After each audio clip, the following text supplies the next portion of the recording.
Welcome to Mind Shift Power Podcast, a show for teenagers and the adults who work with them, where we have raw and honest conversations. I'm your host, Fatima Bey, the Mind Shifter.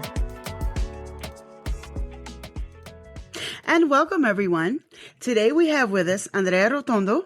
She is from South Florida, and she was 16 when she came to the U.S. She did become a U.S. citizen at around 29 years old. And here we're going to talk today about what it's like coming to this country from another language and another culture. And we're going to hear her story because everybody's story isn't the same. But we're going to hear her story. So how are you doing today, Andrea? Hey, Fatima. Thank you so much for having me today. I am really excited to talk about this. Good. So am I. I've been waiting to have this conversation, actually. So why don't you start off by telling us how you came to the U.S., where you came from, what were the circumstances? Tell us. That is, to me, it's a very interesting story. I am originally from Ecuador, and all my family is from Ecuador. My grandparents are from Ecuador on both sides. Mm-hmm. We're just a very Ecuadorian family. And around when I was 16 years old, it felt kind of out of a sudden, which I know that for my parents, it was probably not. But for me, it felt like that out of nowhere. My parents decided to move to South Florida, where I currently live, because my dad's business, things were changing. The economy in Ecuador was changing, and it just made sense for him to move basically over here. Not only it was financially better for the business, but obviously for us, since that was our livelihood, mm-hmm. That was everything that we used to pay the bills. It was coming from his business. So it just made sense for him to move here. And because traveling was such a big part of his life, ever since I could remember, my dad was always traveling. It just made sense for us to just move with him together rather than just him moving here on his own. So I don't remember what the timeline mm-hmm. was, but I just remember it was pretty fast. They told me that we were going to move. I told my friends, as a 16-year-old, you're feeling really attached to your friends other than anybody mm-hmm. else, over than anybody else. So I was really heartbroken. I told my friends, moved here. I believe I got here like on a Wednesday. The following Monday, I was already in school. Mm. So it felt very fast. Was it overwhelming? It was very overwhelming. I think my memory of that time just feels lonely because I didn't particularly felt motivated to make friends over here. I remember telling myself, I don't need any more friends because I already have my friends from Ecuador. Okay. And at that point, we were on Messenger. So every day I would just go on Messenger and talk to my friends and just waiting to see whoever signed in to talk to them and see their pictures and whatnot. And it was like I was not ready to let go of my life, quote unquote, in Ecuador. I didn't want to move on. I didn't want to see what was around me or even get immersed into the culture here or learn about other cultures. I was just very stuck on my life in Ecuador and not wanting to do anything with anything else or anybody else. So that lasted probably the year and a half that I had left in high school really? Here. I finished in Ecuador, would have been 10th grade. And because of the date of when I want to go to school over there and when school starts here, I jumped into the half of 11th grade when I moved here. So I finished 11th grade and then I did 12th grade. And I probably had the same mentality for that period of time. So how many friends did you make while you're... Or did you just stay away from it? Well, I was here. In high school specifically? Probably a handful. I remember maybe we were a tiny group of a small group of girls, and they were all from my ESOL class. Um, but honestly, it wasn't like I gave too much effort on my end. So after we graduated, I didn't really stay in touch with anybody else from them. Okay. So you didn't make new friends. You didn't want to because you were kind of just missing. You can correct me if I'm. I mean, I did friends to the point like I was not hanging out alone, for example, walking around. I was always with somebody. So there was always a group around me, but it was more of an internal thing rather than external. Like I said, so I wasn't walking alone. I had at least one person that I could talk to in every classroom and during lunch and all of that. But internal, like it was not like, okay, I'm in a new place. I'm going to make friends. I'm wondering where they're from. It was just more like, okay, like you're talking to me and I'm going to talk to you and we would hang out. Sometimes we met after school, but it wasn't something that in my mind, I was like, okay, this is my new friend and I will probably see you after we graduate. I wasn't that vested in the relationship. Okay. And it's kind of sad to say that now. And I wish that I would have made more effort into it because they were great people. They were amazing. They were amazing friends, but I did not see it at that point. And I didn't see it that way at that point. Now you said ESL classes, and some listeners might not know what that is, and it's English as a second language. They keep changing the verbiage. If you go from state to state, it's called all kinds of different names. I used to teach ESL myself, and that's what it was called when I did it. But so these are all, if you're in an ESL class, that means you're in a community of students who are all from different countries. Coming into, you and I know that, but I think the audience needs to understand that as well. When it came to outside of school, were you only at home? Did you try hanging out and doing other things, or you try to just stick to yourself? I was lucky in the sense that I moved here and I lived with my sister who is much older than me. She had kids of her own. So I moved to my sister's home and I was never alone and there was never a lack of activities. First of all, because of family. Yeah. I was very lucky, like I said, to move with family in a very healthy and loving environment. And when it comes to friends, I had one or two friends that I can remember that I would hang out. Like we would go to the movie theater. I've never really been into like going to parties or going drinking. And I've never been that type even now. So I never really did that kind of activities, but movie theater was probably one of the ones that it was a normal thing to do. How scary was it coming to a brand new culture that you just had only heard about? I think at first, I don't think that it was scary in the sense of like fear of where I am. It was fear of feeling singled out.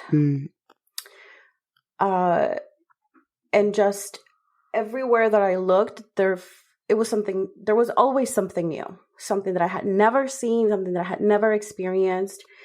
Coming from Ecuador, I was very lucky of having the experience to go to a really good school. My friends were all the same since second grade.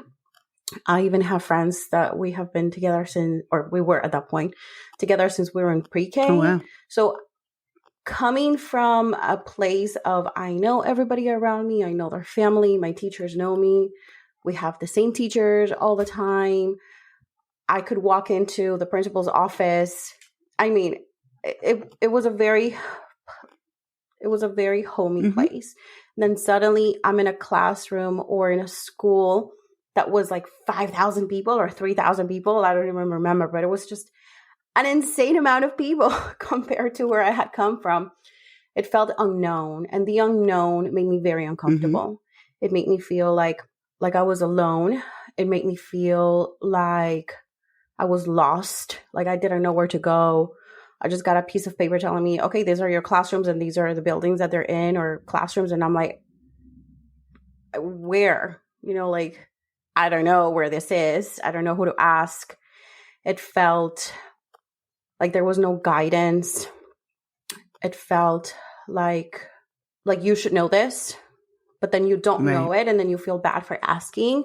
And then the whole mentality of, well, we're here to help you. We're here so that you can have a better future. We are here because this makes sense for our family. So you also don't want to be ungrateful. So in a way that kind of makes you not even pay attention or speak or even consider your emotions, because it might come off as ungrateful or complaining about you being here when you know that there's other people are making big sacrifices for that. Like my family, like I think about it now, me as a family with little kids, do I want to have another person in my home? That's a lot of effort, you know? Yeah. So everybody around me was making a lot of sacrifices, and I didn't want to be the one to just say, well, this sucks. So I didn't. Do you feel like people outside of your family and outside of the ESL classes treated you any different? I don't know that I knew that at that point. I think that moving here, I was kind of just expecting, well, you know, you're a new person, but I was not aware of the perspective on immigrants at that point. I didn't know that people looked at you differently. I didn't know that people thought that you don't belong here, so you should leave. I didn't know that people looked at you as less than. I didn't know any of that. I didn't know of the violence that takes place in high school, or the extremes of bullying or gun violence. I did not know any of that.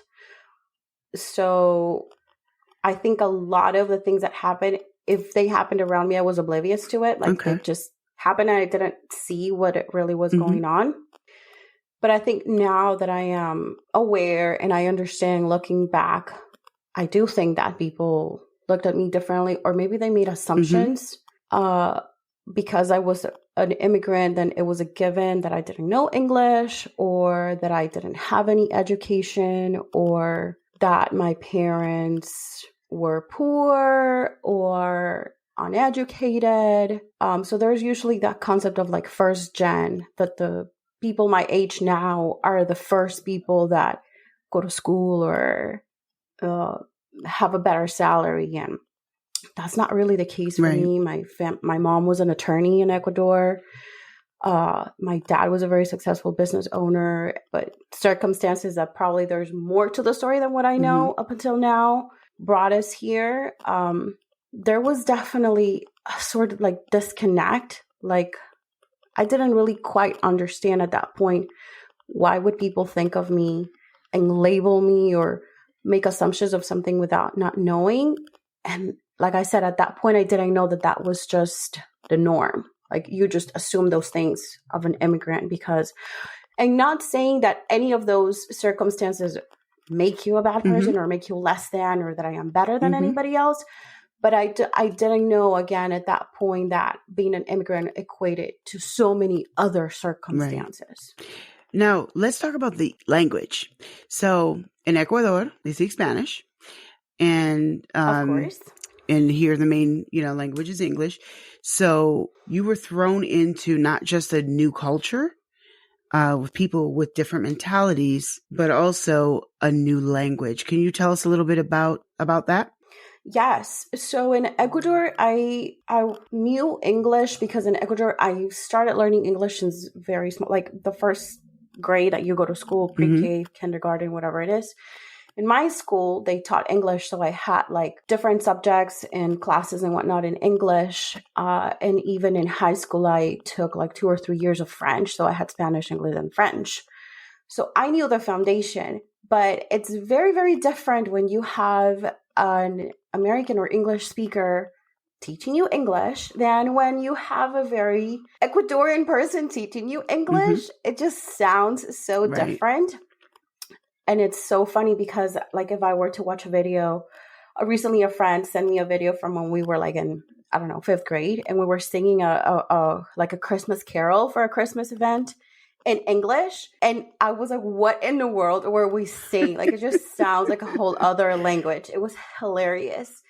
But that just made it so that my English was really, really good in a thick accent speaking, but I was really good at reading and writing. So when I moved here and they put me in the ESOL class, that was actually a super easy class for me. Like I knew I could write and I could read without a problem. Like at my normal grade level, I could read and write everything. However, when I would go to, the rest of the classes, it was very hard to understand because of my listening that needed to like fine tune for the American. So that made it a little bit more challenging, especially for like math, where I didn't learn math in English. I learned history and other things in English, but not math. So that was probably the biggest challenge that I had in school. And then just the slang or like things that high schoolers would say. Right.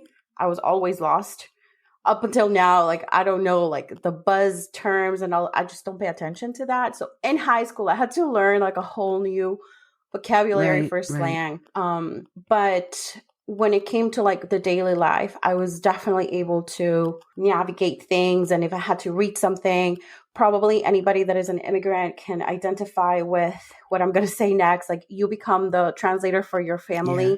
Up until now, my parents call me or send me screenshots, or if we're somewhere, I'm the one.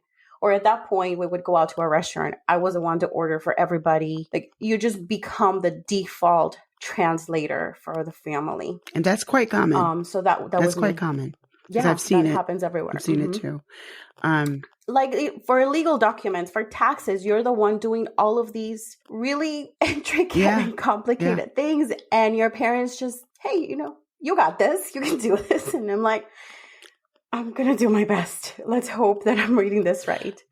But yeah. And I say it's common because I've seen it personally, myself, not because not because I came from another country, but I have worked with people from other countries, refugees, a number of people from many different countries all over the world, throughout my life in different capacities. And that is something I've commonly seen. Is they'll put the responsibility on the child, usually, who's being raised in America, to translate everything, because they don't get it. And I think people don't understand, and I'm saying this as a former ESL teacher, and I used to tutor and teach it.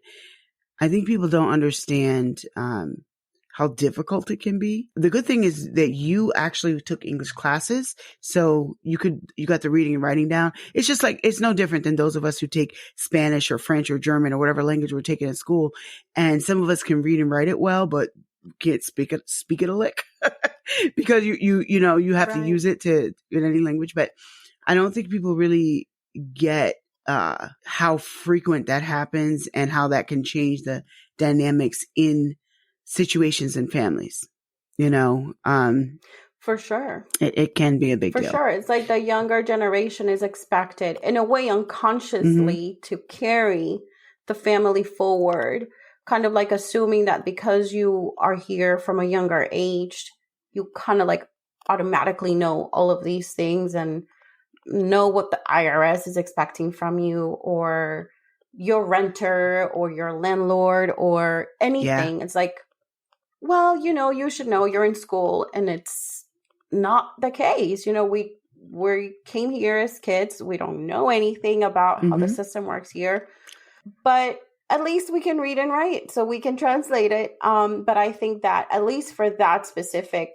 point, I would say like it's really important to still, whenever possible, talk to an attorney or an accountant to guide you with those types of communications. If you were to receive a letter that it looks like a legal kind of thing, or an accountant, if it's something related to the IRS, you definitely don't want to just rely on a teenager's or a kid's translation. I know that it sounds silly to say it out loud, but that's a very, it literally happens in probably 99% of the families.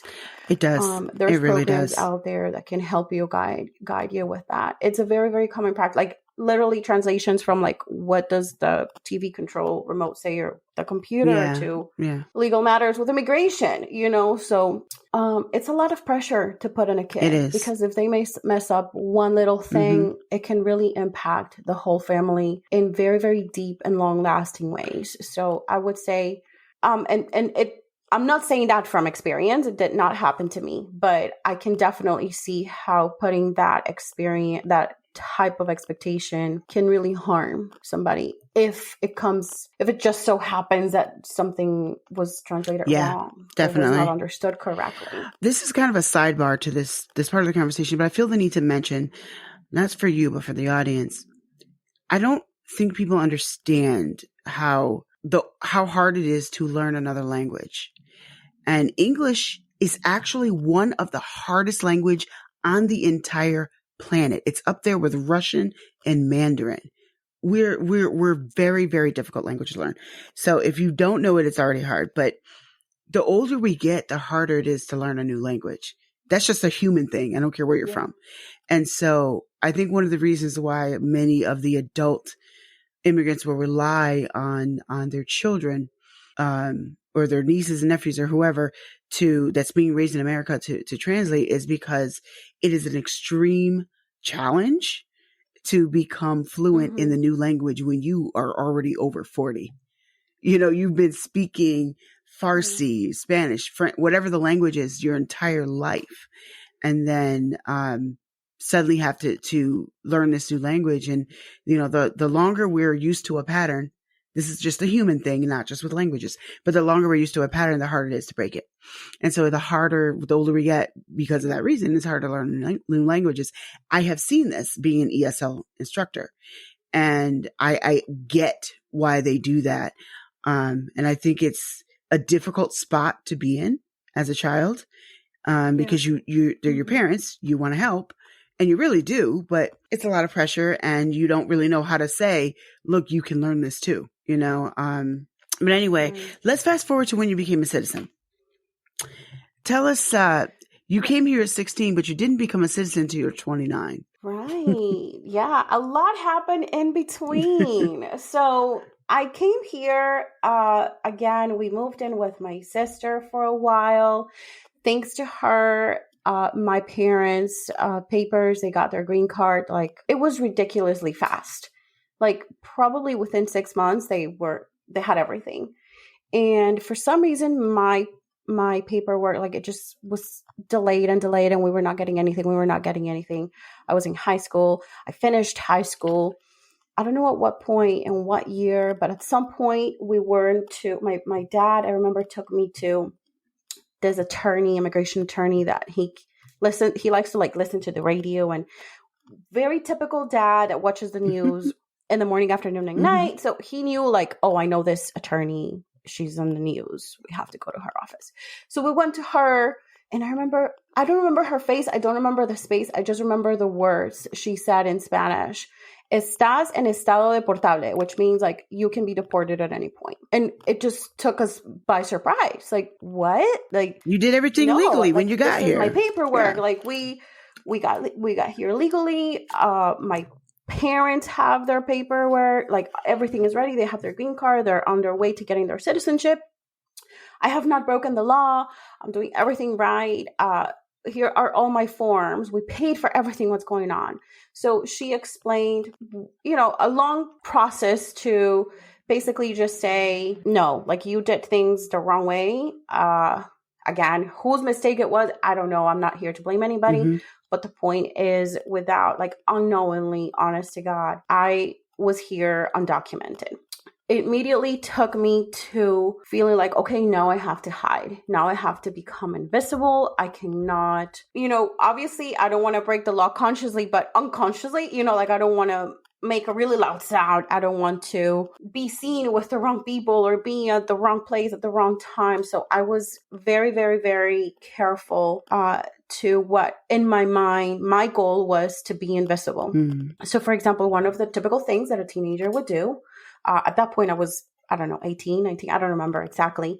But is learning to drive and getting your license. Right. I did not do any of those things because we were scared that for some reason a police officer would stop me while I was learning how to drive. In Ecuador, you don't get your license up until you're 18. Oh. So I didn't learn how to drive in Ecuador.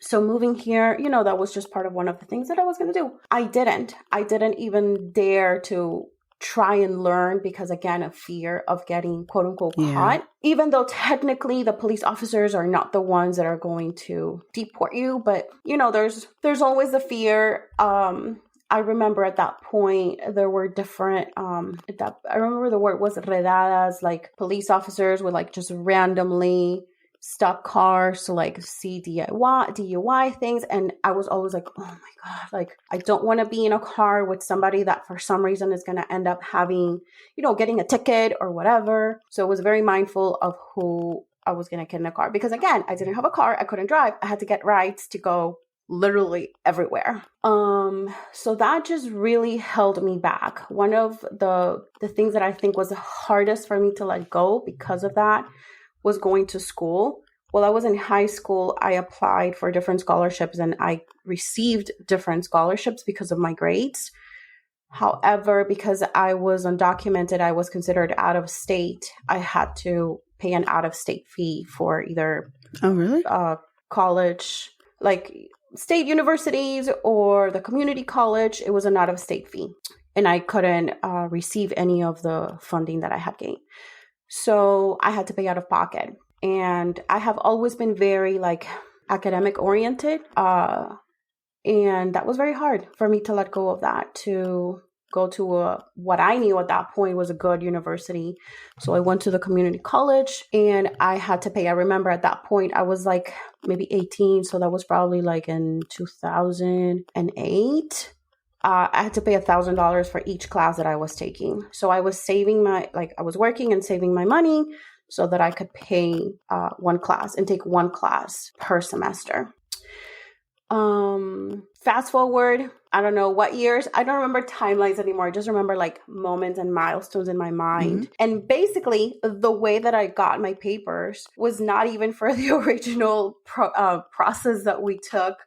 Like when I first moved here, it was because my husband was a citizen. So we got married and we started a whole new process with, the government immigration. I don't even know how much money that costed. I don't remember. We had an attorney this time, making sure that I was doing everything completely to the T. We had our interview and all of that. And I got my papers. I want to say it was 5 years later. I don't remember anymore timelines, but maybe 3 years afterwards. I don't know. But I finally I did my citizenship. I remember we were in California at that point. My daughter was with us already. It was what felt so long. And ironically, after probably a year after I had gotten my citizenship, we finally got a letter from that original form. I think it's called the I-130, saying like, hey, now you can submit the next batch of paperwork to the immigration. How many years later? Original thing. Years later. Like 15. Yeah, that's kind of crazy. Like an insane amount of years later. I was like, you guys still have me in your list? Like, wow. I think I would have rather known, like, was just lost. But I think it's crazy that we have a system that works like that. That's what I think. That years later they could be so clueless. Yeah, I don't really, right. Like I'm already a citizen and you still have me. I don't know how that works. And I didn't say it, I didn't contact them further, like about that case. But I know that a lot has changed and that the laws around immigration change all the time. Yeah, they do. I remember at that point, especially it was like, recently. Well, things are delayed, or sometimes it was like, oh, now they're like they're getting through the cases faster. And then again, oh, it's delayed again. I don't know if it was because I was very young or because I was fearful or because I chose unconsciously to not care. But I did the things that I needed to do. And after that, I didn't look into it. I was very anxious and I was very fearful, but I was not watching the news, asking my attorney, following up. I was not doing Did any of this? There's a lot of pictures that I did not know. Say it again. There was a lot of moving parts that I didn't of really course. pay attention to. Did any of this play a part in you getting married? Or were you already going to do it anyway? I was going to do it anyways. Yeah. I interestingly though, I did have somebody that it was this person that we knew. She was a professional service provider. And I remember her telling me, hey, you can get married with my son if you want to, for papers. And that was probably the first time that I heard that that's a thing, a common practice. Oh, really? Yeah. Okay. And I was like, I don't even know your son. What do you want me to get married? Like, are you looking to, like you want grandbabies? Like, why are you saying that? And then I realized what it meant. Again, there are so many things that happen here, especially as an immigrant, of like common practices that you really don't know that they are a thing until either you become one, you're here, or somebody tells you from like, a podcast like this one. But so that happened and I was like, no thanks. Then somebody else told me like, well, you can just pretend that somebody's after you in your country and asylum. It's so easy to put something on the newspaper over there that you were assaulted or something like that. And then you bring that as proof. And then that way you can seek for asylum. And I was like, I'm not going to do that. Like, I know that every case is different. Right. And for some people that would probably make sense. I definitely don't condone or say, hey, go do illegal activities to get your papers. But I think that in my case, I feel very lucky that I did not have to do that. I do remember vaguely, and I say vaguely because I really don't remember details. It's probably my own mind like shielding me from memories. But I remember vaguely at some point I was considering going to Canada and moving there permanently. I don't remember, again, details of why and how or what, but I remember I had a couple of friends that moved from here to Canada. So I was like, maybe that's going to be the way because, you grow older. You're not in high school anymore. You don't have the free lunch or reduced lunch. You don't have program. Now you're an adult. Now you have to figure out what you're going to do next. You're going to be a professional. Where are you going to work? You're going to buy a home. You're going to buy a car. Like all of these big adult questions that continue to pile up as you grow, that I was looking for solutions. Like I just knew that I could not stay undocumented forever.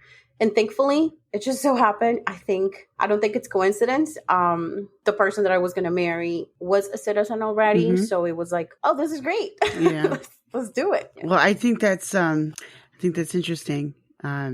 It's something that when we had the conversation before this recording, something that you told me that really stuck out to me because is just the fact that you thought you did, you and your parents both thought you did everything right. You got your papers, you came here legally, you thought everything was fine, only to find out you fell through some sort of loophole. There was some kind of whatever that something wasn't filed properly and all the, piles and piles and, millions of miles deep of paperwork that we like to do in this country, for every little thing, somewhere you miss something. And then that puts you in a situation where now it's altering the way you live your life because now you feel like you have to hide. So now you're not living up to your full potential. You're not going after things the way you really want to. You're going to college in a way that you feel is going to best shield you instead of the way that it's going to best suit you. And, and so I think these are things that people take for granted and don't think about when it comes to what you have to go through to be in this country. We're only talking about your story today. I know people's stories who are far worse, but I just think that sometimes we need to not be so black and white in how we think about situations when it comes to a lot of things, but especially immigration, because I know too much to believe that black and white thinking is effective or efficient or right.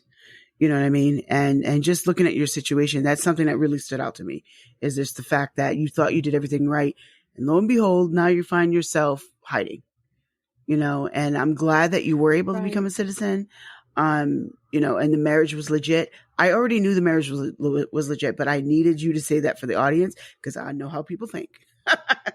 They're going to take what you said and run with it. But like, she just married somebody so she can become, but in that I needed you to say that wasn't the case.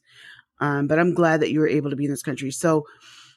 Or become a citizen rather. And, tell us, for people that are coming into this country now, and they're coming in from, let's say Ecuador, because you can't speak to other countries because you're not from there.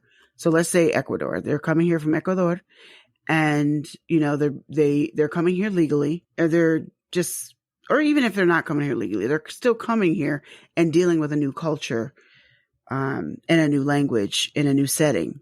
What would you say to them? I think there's something important to point out, and is that we all have different starting points, not necessarily making you better or worse than anybody else. It's just understanding where you are before coming and just being mindful of that, and maybe taking some time to do a mental assessment, where I am, who I am, and maybe periodically remember that, because I've seen time and time again that moving here and in a way starting from scratch, which is the most typical situation for everybody, you're starting from scratch. It you have a mourning period, you're grieving who you were before. Good point. Mm-hmm. And you're not consciously thinking of that. You don't consciously know it at that, that perspective, over through that perspective. You just feel like you're not you, but you are you, but you're not. So it's this constant confusion of, I don't know who I am anymore. What should I do? And you look back and you even until now, whenever I think of Ecuador, and I have not been back since I moved here, the memories of places that I have, of people that I met or that I knew over there, are how I left them.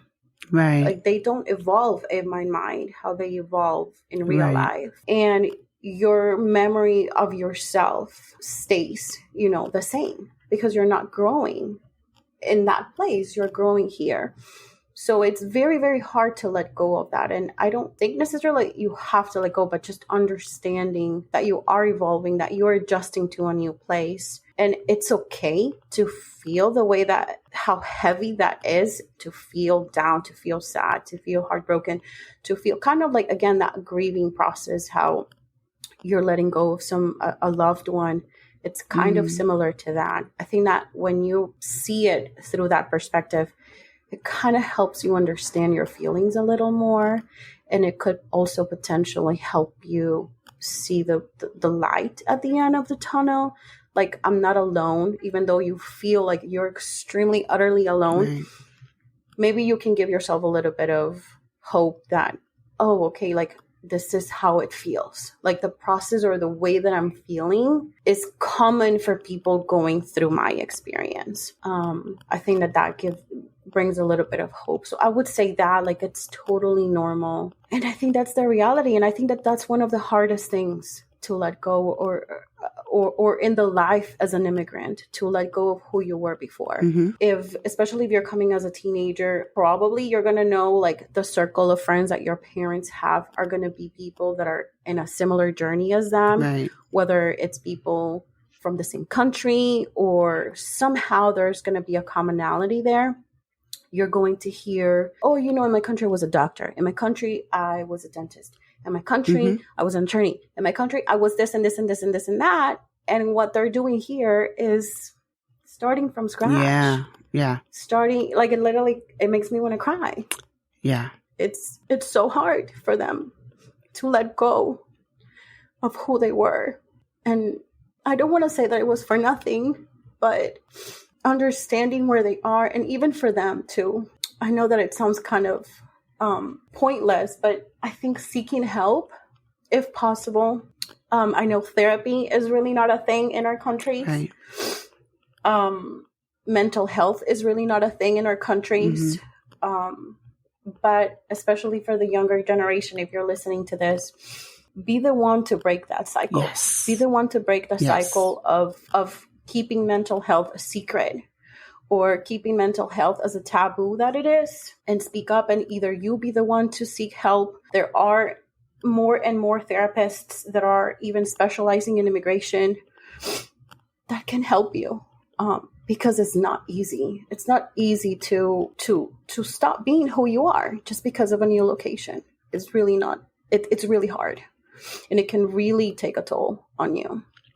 But I would say be encouraged that there is a light at the end of the tunnel, that there are thousands and millions of people that have done this before you, that there are people that have opened the way and made a way, so that even if it's a tiny little bit, it can become a little bit easier for you. There are more resources with social media the way that it is. There's easily available information for you. You don't have to stay in the same broken place forever. You don't have to stay in the same starting point as your parents or as the previous generation that came before you, or you if you're the first one coming here. You can take the same steps, but probably at a faster rate if you take time to learn and to educate.